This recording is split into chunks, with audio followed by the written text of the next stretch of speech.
Comedian అని చెప్పి కప్పిపోవడం అవన్నీ నాకు తెలియదండి.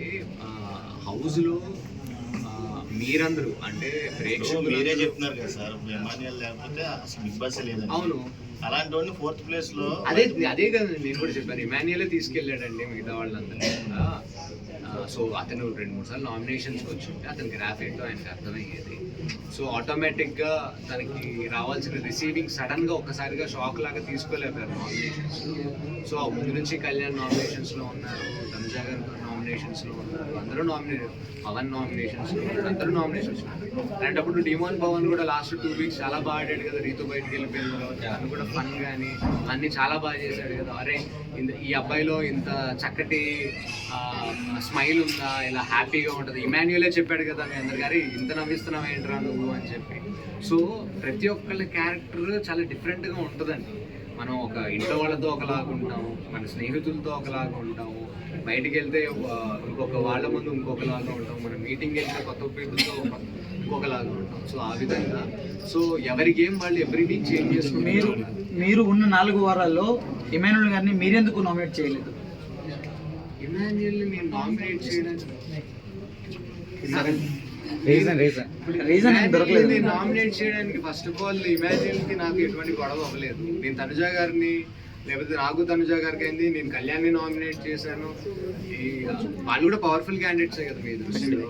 కదండి, జనరల్ గా డెమాన్ పవర్ గురించి మాట్లాడారు కాబట్టి తీస్తున్నాము. డెమాన్ పవన్ గారు రీతు గారు ఉన్నంతసేపు గేమ్ ఆడలేదు, ఎప్పుడైతే బయటకు వచ్చారో గేమ్ ఆడారని మీరే చెప్పారు. మీరు వచ్చే ముందు ఏమైనా సజెషన్ ఇచ్చారు? అంటే చాలా మంది ఇచ్చారు, ఎందుకు మరి గేమ్ మీద ఫోకస్ చేయలేకపోయాడు? అది వాడిష్టం కదా, నువ్వు మనం ఎంతైనా కొడతాం, వాడు సరిగ్గా చేయగల భర్త అంటుంది కదా, తను ఎందుకు తనని తను మీరు ఆయన్ని అడగాలండి. అంటే మీరు పక్క నుండి చూసారు కదండి, మీరు అదే నేను చూడడం వరకే. ఇప్పుడు అరే నువ్వు ఆడరా గేమ్, ఇలా ఆడు అలా ఆడు అంటే డెఫినెట్గా తను సపోర్ట్ చేస్తున్న విధానం, అంటే ఆ అమ్మాయిని వెనకేసుకొచ్చిన విధానం అయినా కానీ ఇక్కడ కూడా నాకు అది రాంగ్ అనిపించలేదు. మేము కూడా అంతే అంటున్నాము. రీతు గారితో బాండింగ్ బాగుంది, కానీ మీరందరూ కలిసి చాలా జెన్యూన్ అండ్ ట్రాన్స్పరెంట్. అంటే మీరందరూ రీతుతో ఉన్నందుకే తనకి ఛాన్సెస్ ఇవ్వలేదని చెప్పేసి మా మేమందరం రీతుతో ఉన్నాం. అదే అందులో ఉన్న కంటెస్టెంట్స్ అంతా ఎప్పుడైతే డెమాన్ పవర్ రీతుతో ఉంటున్నాడో మనం ఇంకా ఇతనికి గేమ్స్ లో ఛాన్స్ ఇవ్వకూడదు, ఇతను చాలా వర్క్ఫుల్ క్యాండిడేట్ అని చెప్పేసి నేను డిమాన్ పవన్ కలిసి టెడ్డీ గేమ్ ఆడాం. హౌస్ లో నేను నామినేషన్ బయటకు వచ్చే ముందు ఆ నామినేషన్స్ లోనే నేను నా అంతటా నేను లాస్ట్ నామినేషన్ నేనే. మీరు చూస్తే కళ్యాణ్ అయ్యాడు, అందరూ ఉన్నారు.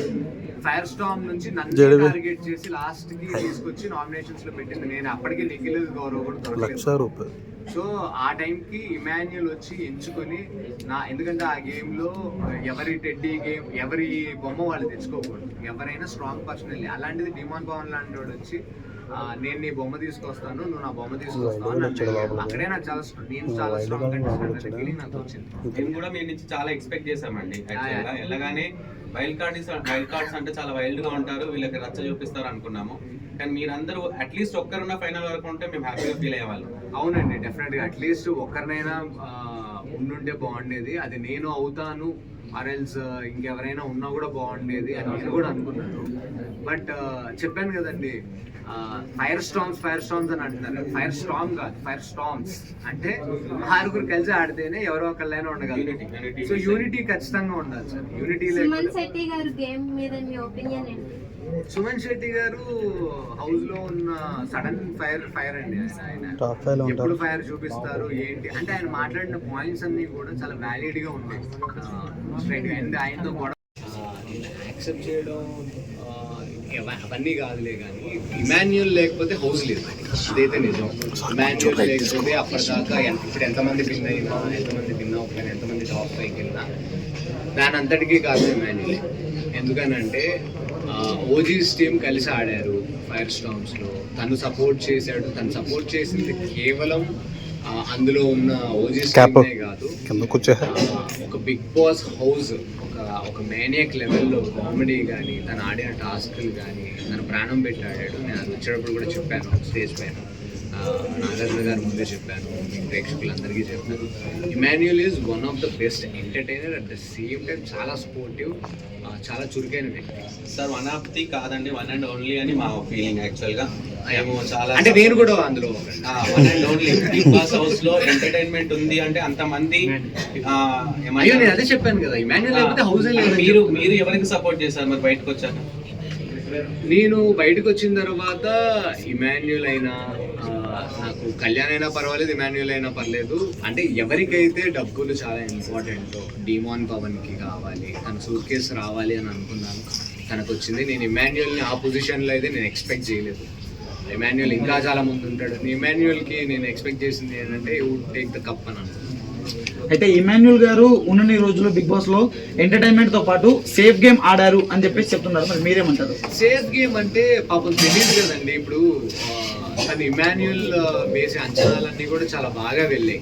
ఖచ్చితంగా ఇమాన్యుయల్ మైండ్లో ఏముందో తెలియదు. ఆ టైంకి సేఫ్ గేమ్ ఆడాలని తనకి లేకపోయినా, ఆడాలని ఉందన్నా, లేకపోతే బిగ్ బాస్లో ఆయనకి ఛాన్స్ వచ్చి ఆ టైంకి ఆయన ఇమ్యూనిటీ యూజ్ చేసుకోవాలనుకోకపోయినా జనాలకి